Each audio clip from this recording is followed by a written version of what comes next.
basically, as you know, Kinder Morgan is hugely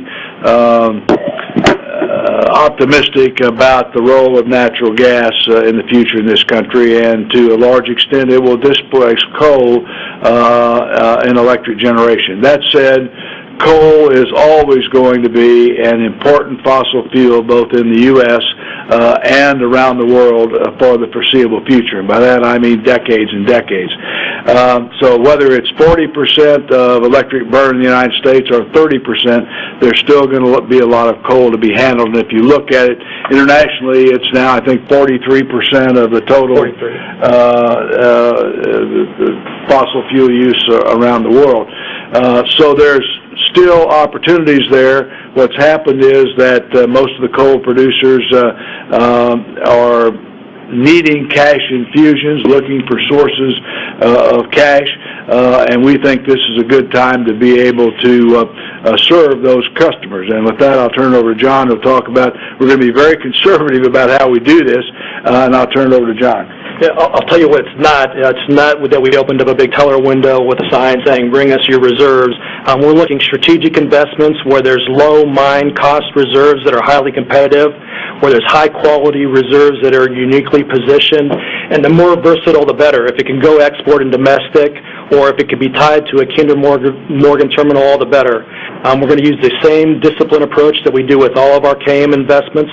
We're looking at guaranteed minimum returns on each of these projects, and we're not taking product or market risk. So would it be safe to interpret those comments as indicating that you'd only look for something with a long-term fixed-price takeaway agreement? Yes. I think that's a good analysis.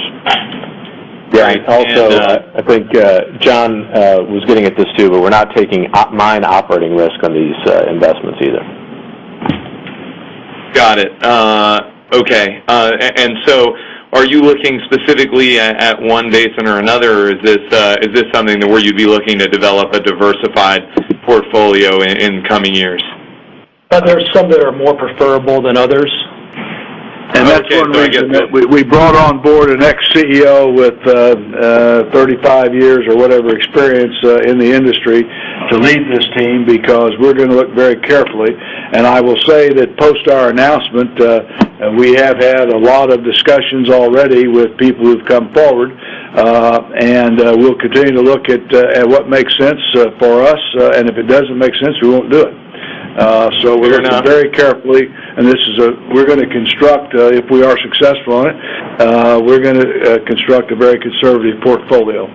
I think the interesting part, too, is this could be a great platform to look at our other 1,000 some odd products we handle. Right now, we're initially going to focus on just coal, but we hope to get into some of the other commodities that we touched today.